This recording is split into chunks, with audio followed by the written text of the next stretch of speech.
We are in the preliminary stage of one of the greatest battles in history. Mr. Winston Churchill, you have an enormous task ahead of you. Winston lacks judgment. He's a bully. We may have to replace him. All our forces are in Dunkirk. The Germans are pushing us into the sea.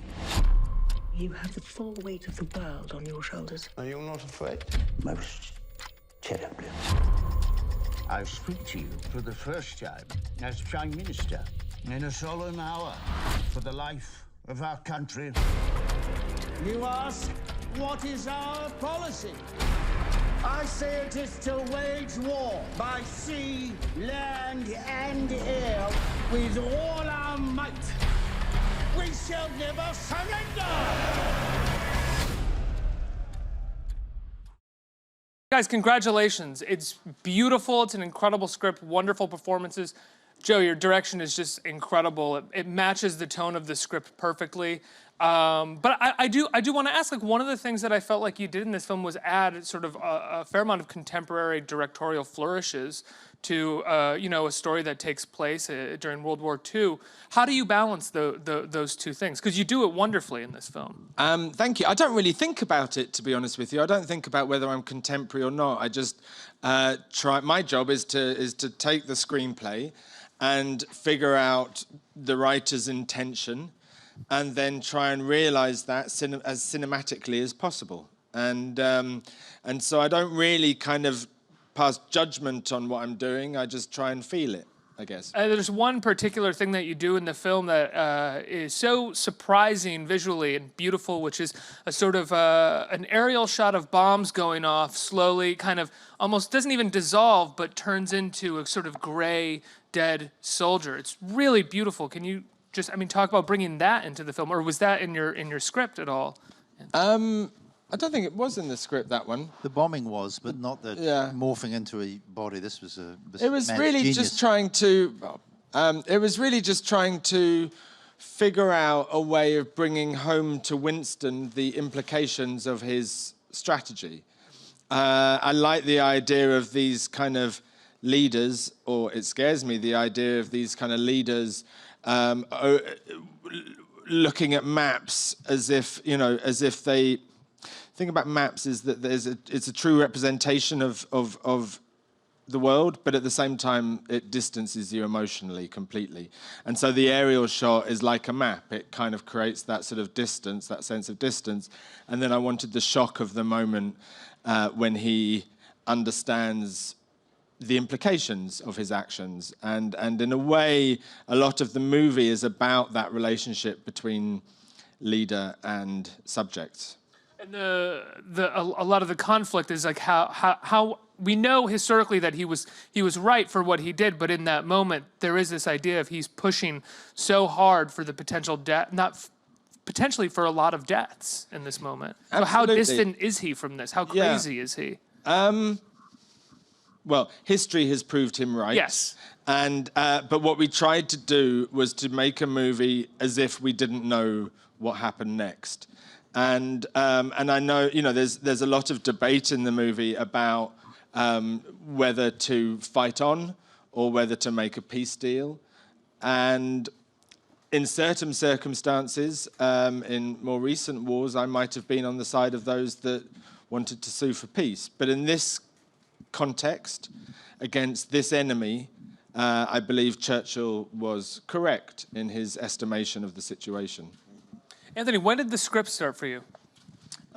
With a fascination about what great speeches, what rhetoric can do for us, move us from entrenched positions and start to entertain the idea that maybe another approach might work as well. And Winston's kind of the poster boy for what rhetoric can do in terms of saving nations. Is that when you sort of figured out, sort of about bookending the film with speeches and how those speeches play out? They sort of subtly become the top and bottom. Yeah, no, the architecture was just given by history, because it turns out that 3 of the greatest speeches ever written were composed and delivered within a 4-week period. So the idea came to me, I want to know why that happened, where that happened, how that happened. And so that was the basic structure. It starts with the first day of his premiership and then leads up to Dunkirk and the delivery of this fantastic historic speech, fight them on the beaches, fight them on the landing grounds. Kristin, you play Churchill's wife. You have a beautiful line, and a line that I love that I actually can't remember it now that I think of it. But it is something like, you are perfect because you are flawed. You are wise because you are... Have doubts. What? Have doubts. I kind of got it. I was almost saying wise because you're dumb. Right. Which I knew it wasn't going to be wise because you're dumb. But talk about playing alongside Gary Oldman, though. I mean, and I in didn't ever this meet Gary Oldman.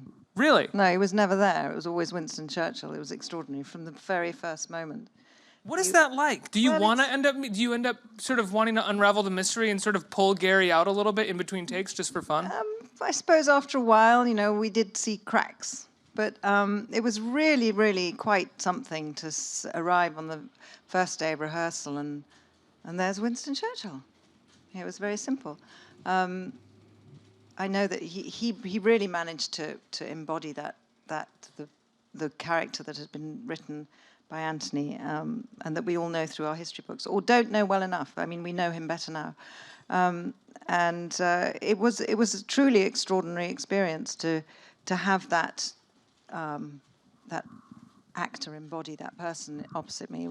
I mean, all my scenes are with him, so it was heaven.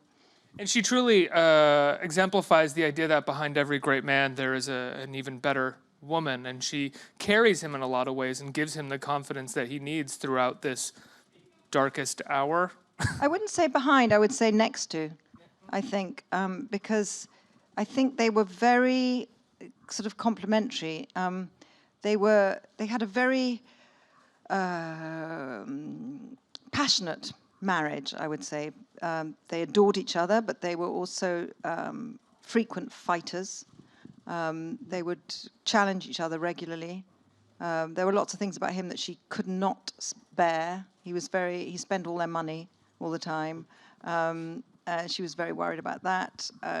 He had famously had terrible bouts of depression and moments when he was utterly miserable. And she also had that. She was also prone to what we would politely call mood swings, but I think was more likely to be a proper depression. And, you know, they sort of complement each other like that. And they, you know, helped each other through the dark times. And this sounds like a fantastic marriage to me. I mean, I think one of the things that the script doesn't shy away from is how knowledgeable, or not necessarily aware of, the sacrifices that she had to make for him to sort of gain power and be a public servant. And they also talk about power in some way, and we don't view them as power-hungry, mad people, but they do talk about, you know, being proud of the amount of power that he is ascending to. I think she, like anyone, wanted his success as much for his own peace of mind and his own. It's much easier to live with someone who's happy, and if he's going to be happy to become, if that's going to make him happy, then that's great. So I think that they were very ambitious, but at the same time, she was really, really conscious of the fact that he had to remain true to himself, and that he had to, his conscience was, she had to kind of support him in his choices, and allow him the space to come to these decisions. So she was very respectful of his privacy, for example, for the time when he needed to sit down and write and think. You know, she knew how to cope with that. And you know, there is that wonderful moment in the screenplay where she describes the sacrifices that they've all had to make. I find that really touching. I found that was one of the things that made me want to play the part. Ben, you get to play King George. I feel like it's a much different role than we've seen you get to play. He's kind of nervous. He's uptight. Oftentimes you get, no, you don't think he's uptight? What do we got there? It seems a very American way of looking at things. Please, discuss. Well, I don't know that he's uptight. He's, he's the king. A wartime king as well, yeah. Well, yeah.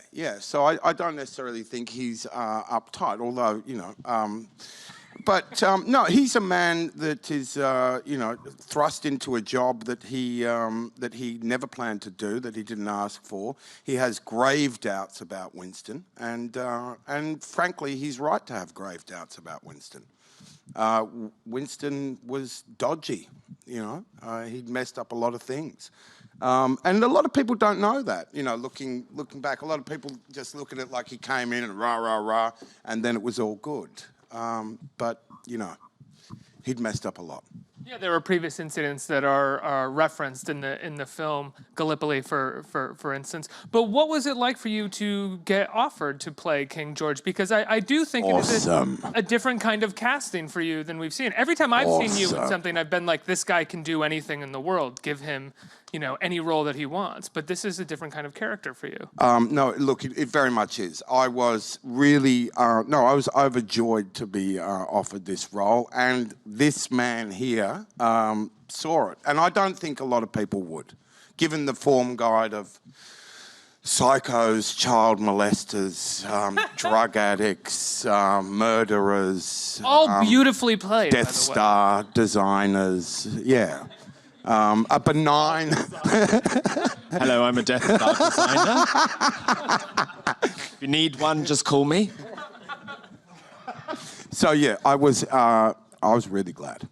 Very, very glad. Joe, how did you know to cast Ben? How did you know that he would fit so wonderfully into the role of King George? Ben's a genius. Agree. And you just want the best actors possible. That's it. I mean, you know, he kind of looks like the character a bit. I could imagine, I kind of squint my eyes and go, yeah, that's a good profile for George, you know. But generally, you just cast the best actors possible who are closest to how you imagine the character, you know, and that's it. It's kind of, actors act. They're not, you know, that's what they do. They can pretty much, you know, you could have Kristin play, you know, drug addicts and Death Star designers, and she's an actress and she could do it. And Ben can play the angel Gabriel. In fact, that's an idea. I'd really, you know, so it's just actors act. That's what they do. And I think often people get surprised when an actor does a role that is unlike what they normally do because they get pigeonholed or typecast. But I don't hold to I try not to hold to typecasting and try to appreciate actors for their acting skills and ability rather than, you know, the types of roles they've played before. Okay, well, speaking of acting skills and ability, we haven't really talked that much about Winston in the film, Gary Oldman. Talk about casting him and the conversations that you had with him. And I mean, his performance is incredible, but we could just talk about the makeup effects for a couple minutes as well. It's unbelievable. Sure. Well, as I say, you either cast someone who you believe can kind of access the essence of the character, or you cast someone who looks like the character. And with Gary, I felt that, you know, he had the level of intensity and skill required for the role. Again, it's just casting the greatest actor that you can find. The outside stuff one can fake, you know.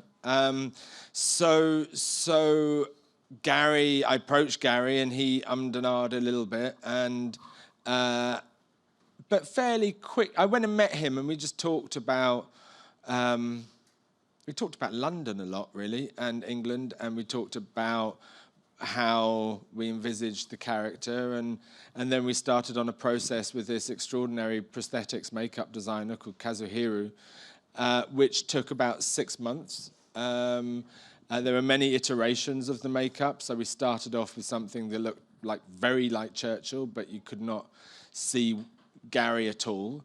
And then we finally found the sweet spot between looking like Gary and being able to access, looking like Winston and being able to access Gary's performance. And he was in makeup for 4 hours every morning. So that's why we never saw Gary, is because, you know, he was Winston before we got there, and he was getting out of makeup for an hour each day at the end of the day. So we literally didn't see Gary for 3 months. He turned up for Christmas dinner at my house halfway through the shoot, and I kind of nearly turned him away. I thought, who's this kind of weirdo in a in a beanie hat. Go on, get away. But no, but yeah, it's but that's not to say that he stayed in character the whole time. He's not that kind of methody in character the whole time. It was there was always a bit of Winston and a bit of Gary mixed together when we weren't actually shooting. I think, as I said at the top of the interview, there's just incredible camera work in this film and just sort of beautiful choreography with the camera and the actors. And when you're working with Gary, who's in this makeup and so often in each scene really owns every scene, how much are you sort of blocking out your camera movement with him before he gets in there and shows you what he's going to do and is thinking about doing versus, you get in there and see what he's doing and then you figure out what you're going to do with the camera? It's a process whereby I start talking with my cinematographer about how we might shoot the scene. I'll often draw storyboards and so on. Those are the kind of key visual moments of the movie. In dialogue-heavy scenes, I mean, there's this scene in the middle which is like a 10-page dialogue scene between 17 men sat around a table, and so that kind of scene we do 4 weeks of rehearsals prior to shooting. Gary arrived on the first day of rehearsals knowing every line of the script, which I've never encountered before. But we did 4 weeks of rehearsal, and in those rehearsals I could kind of work out the rhythm of a scene and the tension of a scene, where I was going to want to be in close up, where I was going to want to cut out again, where the pauses were, where the rapid staccato moments might be.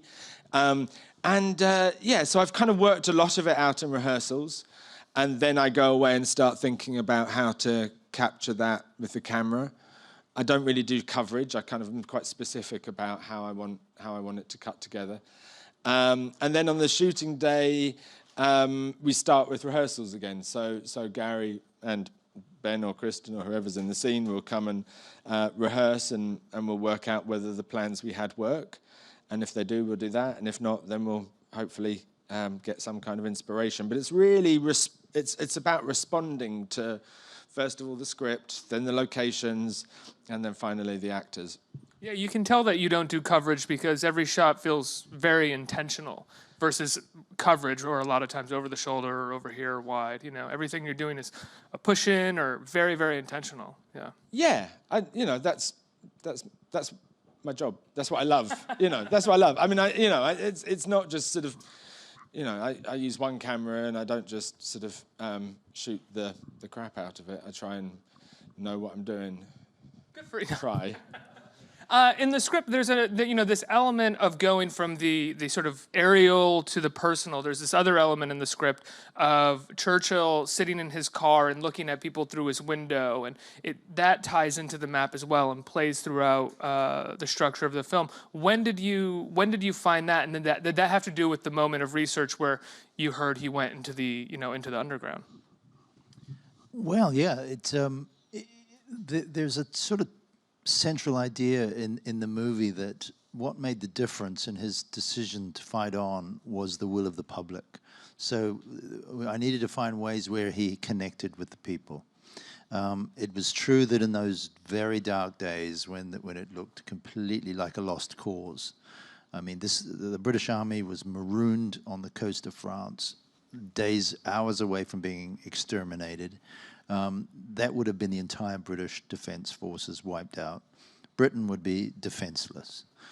And the movie presents us with Winston's predicament that the only sensible thing is to do a peace deal. But what made the difference, really, was the will of the people. And the polls at that time showed a willingness to fight on. So the point was in the script was to find points of connection between this Prime Minister and the people. So part of it was visual, and Joe created this symphony of slow-moving people on the streets, and Winston looking at them through glass in a bubble.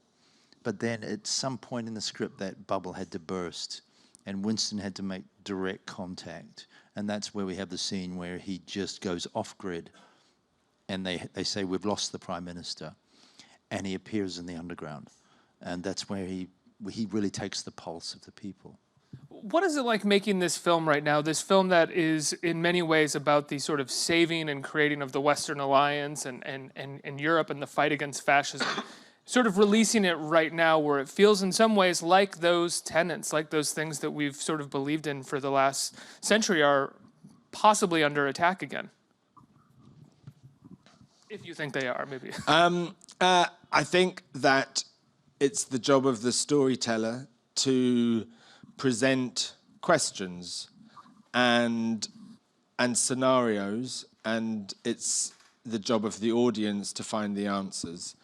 I don't ever want to kind of say, this is the answer. You need to, I have nothing to teach, as it were. I wouldn't do that. But I have lots of questions, and it's those questions that need to be asked at this moment, possibly, in these uncertain times. What does good leadership look like? What is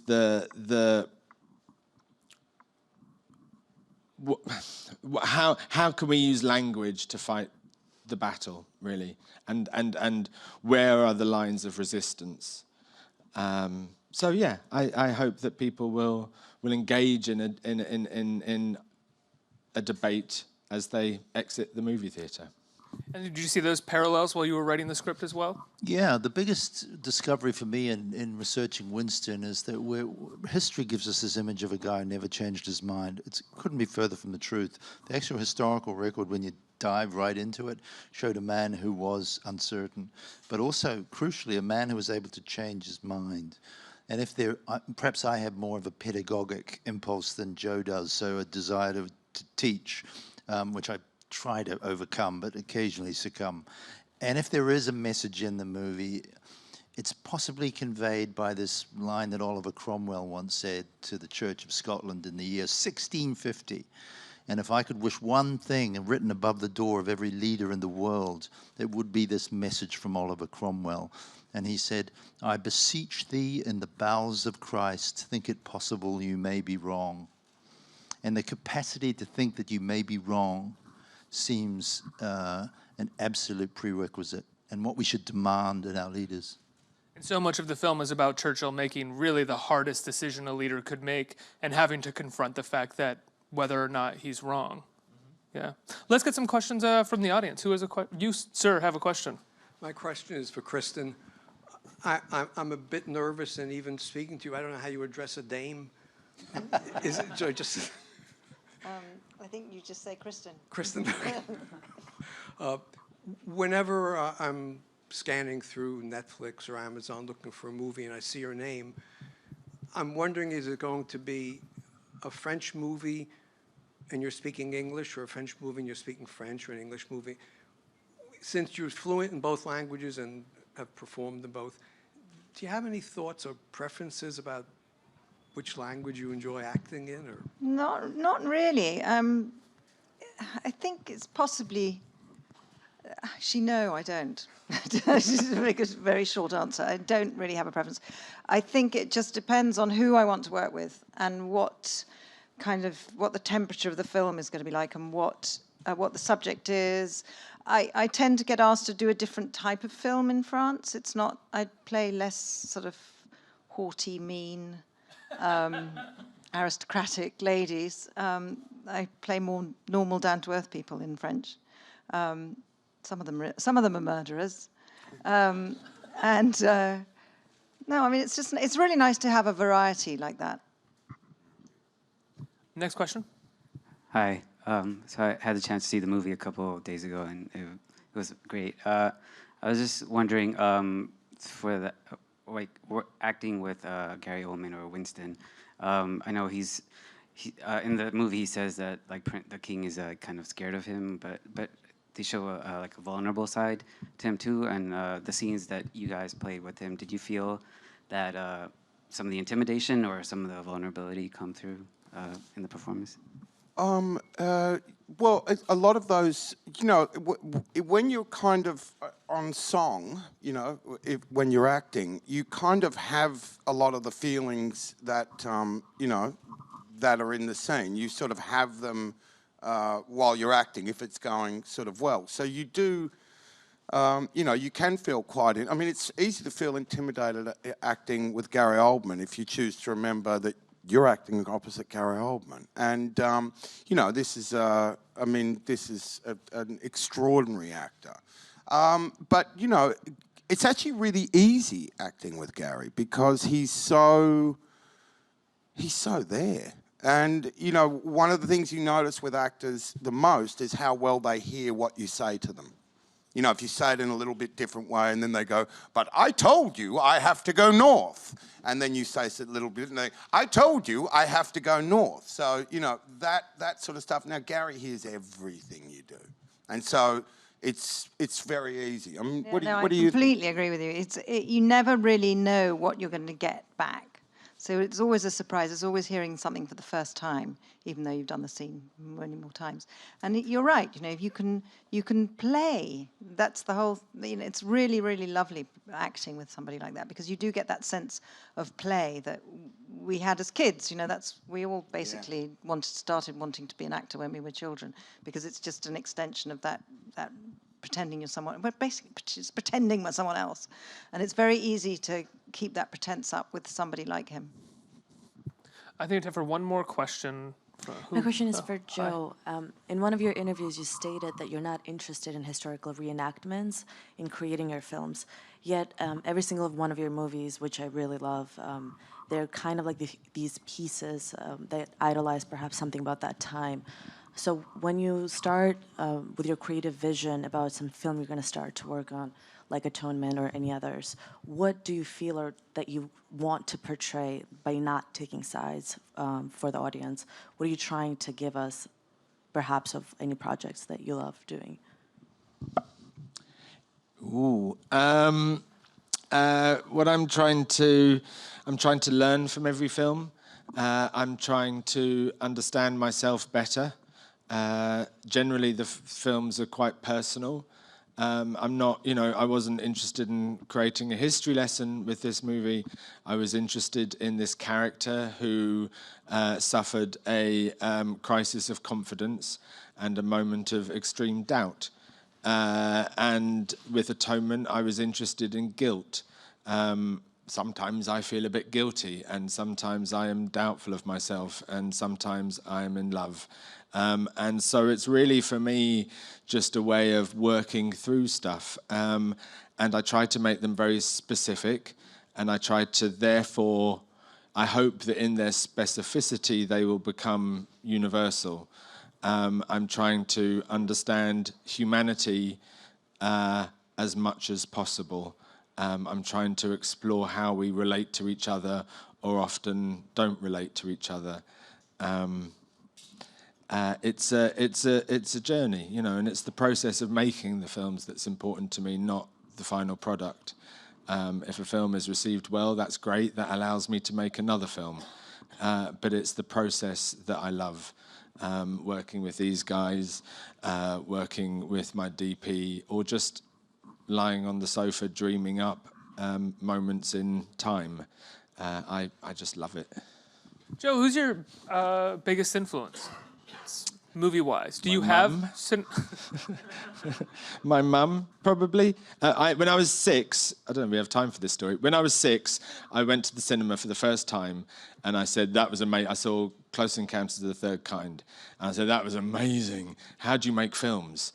And she, very smart woman, we happened to have a long strip of cartridge paper at home, like a kind of toilet roll, but of cartridge paper, and we divided it into boxes, and together we drew image after image of the story of St. George and the Dragon, right?